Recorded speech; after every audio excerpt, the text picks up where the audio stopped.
Good morning. Life with শ্রেয়ার সঙ্গে আরও নতুন একটা দিনে সকলকে স্বাগত জানাই। আজ আমার জন্মদিন। খুব বেশি কিছু করছি না, ওই সাদামাটা একদম বাঙালিয়ানা ঘরোয়াভাবে একটু নিজের মতো করে কাটাচ্ছি। কোনো বড় প্ল্যান নেই, তেমনভাবে আমাকে সারপ্রাইজ দেওয়ার মতনও লোক নেই, কিন্তু জন্মদিনের যে জিনিসগুলো আমার কাছে স্পেশাল সেগুলোই আজ আপনাদের সাথে ভাগ করে নেব। আজ বেশ ভোর ভোর ঘুম ভেঙে গেছে, কিন্তু এত অন্ধকার হয়ে আছে চারিদিকটা, দেখে মনেই হচ্ছে না যে সকাল হয়ে গেছে। এই যে এখন ইকুবাবু উঠে পড়েছেন ঘুম থেকে। যবে থেকে ওকে এনেছি এটা আমার প্রায় অভ্যাস হয়ে গেছে, ঘুম থেকে উঠেই আগে আমি ওর মুখটা দেখবো, তারপর আমি ওকে খেতে দেবো।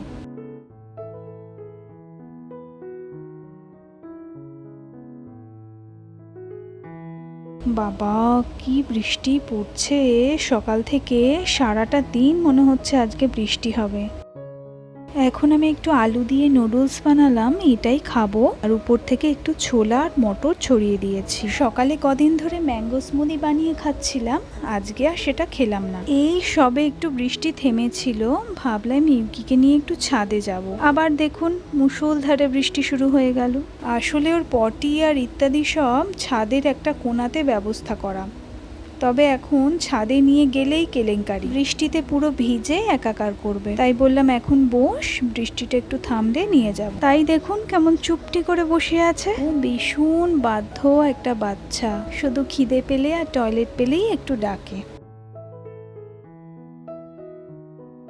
আমাদের বাড়ির ছাদে এই গাছটায় এবছর এত জুঁই ফুল হচ্ছে, কি সুন্দর তার গন্ধ।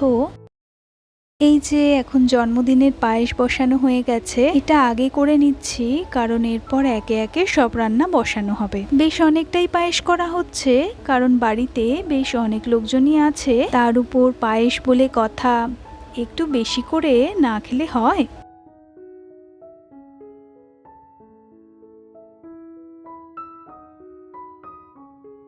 এই দেখুন নিচে যে গাছটা দেখা যাচ্ছে ওটা না পাতিলেবু গাছ, বেশ অনেকটা জায়গা নিয়েই আছে গাছটা, কিন্তু দেখুন একটা লতা গাছ বেয়ে বেয়ে কেমন উপরের দিকে উঠে এসেছে, আর ফুলগুলো দেখুন কি সুন্দর দেখতে লাগছে, পুরো গাছটা সাদা ফুলে ভরে গেছে।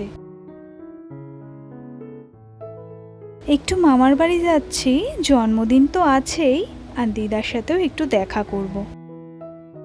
কি সুন্দর লাগছে পুকুরটা এই বৃষ্টিতে, দেখুন যদিও পুরো পুকুরটা বাঁধানো আর মাথায় আমার ছাতাও আছে। দাঁড়ান একটু শান্তভাবে পরিবেশটা উপভোগ করি।